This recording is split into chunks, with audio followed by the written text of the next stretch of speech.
So you should now have some perspective on the scale of the loss of life that occurred during the Second World War. This war was not noble, nor was it honorable or glorious, no matter what your government tells you. You also need to know that these numbers, like any numbers, are not correct. They are estimates. There are issues with determining the numbers of the dead, where they died, and why they died. But let's focus on a few of these numbers specifically. According to history, 6 million Jews died at the hands of the Germans. Here's the current Wikipedia page that shows you this number.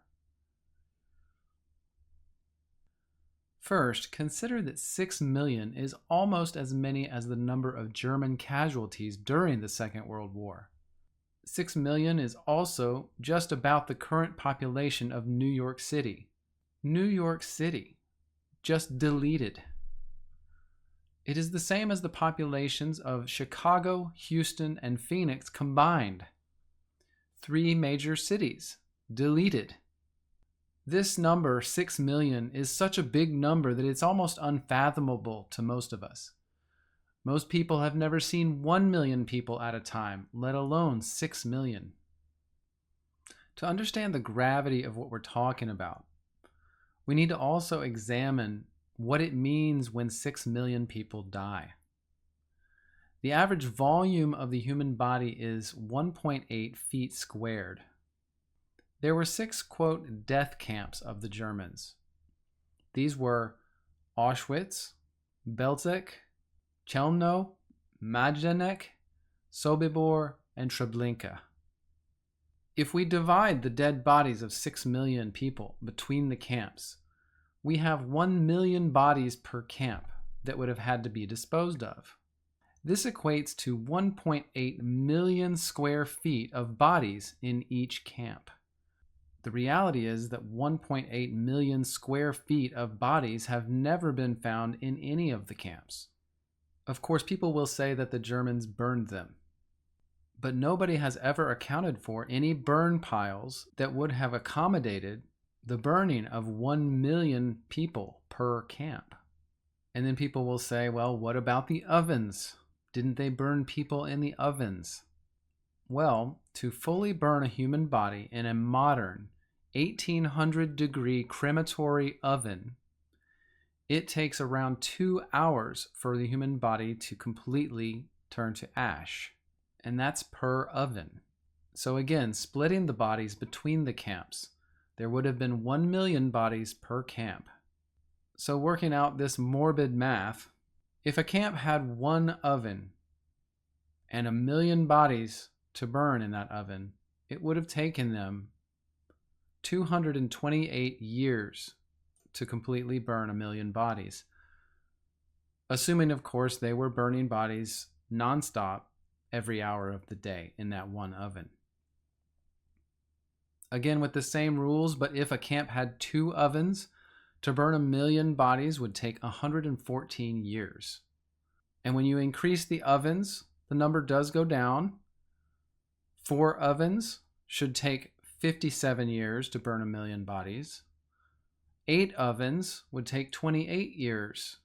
With 16 ovens, it would only take 14 years to burn 1 million bodies. And if they had by chance had 32 ovens at their disposal, running them 24 hours a day, 7 days a week, it would have taken 7 solid years to burn 1 million bodies. So as you can see, this number of 6 million does seem large. But what else can we look at? How many Jews were there in Germany after World War I? There were 600,000 in 1918. But look at how many were in Germany at the start of World War II in 1939. Only 214,000. Only 214,000 Jews lived in Germany at the start of World War II. And this is even what Wikipedia says is the true number of Jews in Germany at the start of the war. So we see that the population of Jews in Germany decreased between the wars from 600,000 to 214,000. And remember, during this time, the Jews had protested the Germans. According to the Jewish newspapers in Europe, they had declared war on Germany from the inside. All Jews throughout Europe were turning the screws on Germany. And many of the Jews had left the country during the time between the wars. Only 214,000 Jews were left. To understand the scope of this number, that's the current population of Little Rock, Arkansas. So it does seem that the Germans would have had to import 5.98 million Jews to kill them, doesn't it? And that is what we are told really happened, aren't we? So where were all the Jews if they were not in Germany? Apparently, the Germans would, according to the historical narrative, had to have spent most of the war where they were being attacked on multiple fronts by some of the biggest military powers in the world: Poland, the Soviet Union, Britain, France, China, and the United States.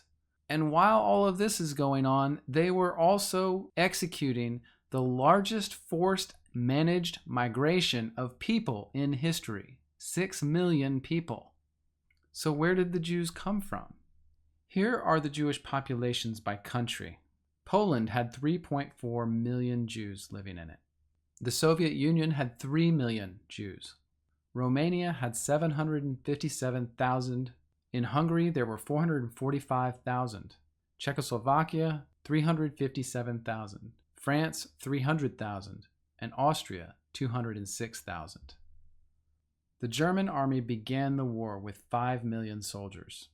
And with a force of only 5 million, they fought on multiple fronts against the strongest powers in the world, and also ran the largest mass extermination program in all of known history.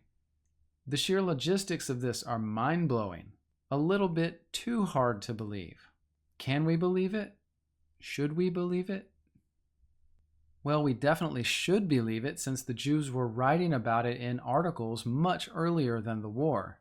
Pause these at any time to read for yourself.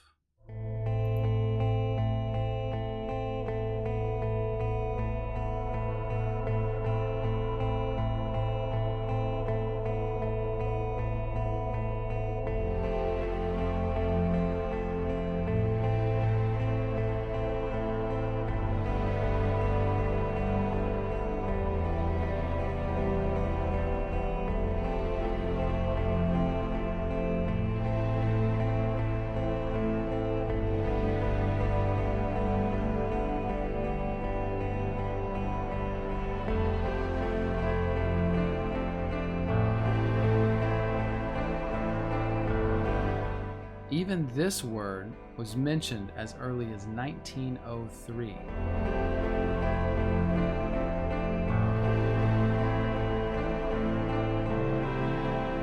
So yes, it is a large and strange number.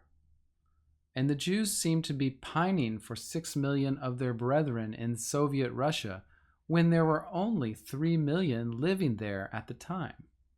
Then when you dig and dig and dig, and finally find out that the year-over-year population of the Jews throughout the world was this. The World Almanac in 1929 set the world population of Jews at 15,630,000. That number stayed steady all the way through to the beginning of World War II. The World Almanac of 1938 said that there were 15,748,091 Jews in the world. Then in 1939, the start of the war, 15,600,000. 1942 World Almanac, 15,192,849. 1947, 15,690,000. So you can see that the Jewish population in the world did not fluctuate in the years prior to, during, and after World War II. There was no significant statistical change in the population during that time. So yes, this number is strange and it seems too large, way too large. But you may ask about all the stories of the death camps, all the articles. Well, here is the Red Cross's story. The International Red Cross did a complete wartime inspection of the Germans and the so-called death camps. The report generated was a 3-volume book with 1,610 pages of information concerning their inspections from September of 1939 until June of 1947 throughout the entirety of the war. And in this report was not found a single bit of evidence of any genocide or extermination of any kind by the Germans. This, however, is said, quote, "In the chaotic condition of Germany after the invasion, during the final months of the war, the camps received no food supplies at all, and starvation claimed an increasing number of victims. Itself alarmed by this situation, the German government at last informed the ICRC, the Red Cross, on February 1st, 1945. In March 1945, discussions between the president of the Red Cross and general of the SS Kaltenbrunner gave even more decisive results. Relief could henceforth be distributed by the Red Cross, and one delegate was authorized to stay in each camp." The Red Cross were quite explicit in stating that food supplies completely stopped during this time due to the Allied bombing of German transportation. The Germans simply could not get food to the camps to support the prisoners. It seems we now have a good explanation for all the photos of emaciated prisoners of war within the German camps. And we may even have an explanation as to why the supervisors of the Auschwitz Death Camp Museum over the years have changed the numbers on their plaque a couple of different times.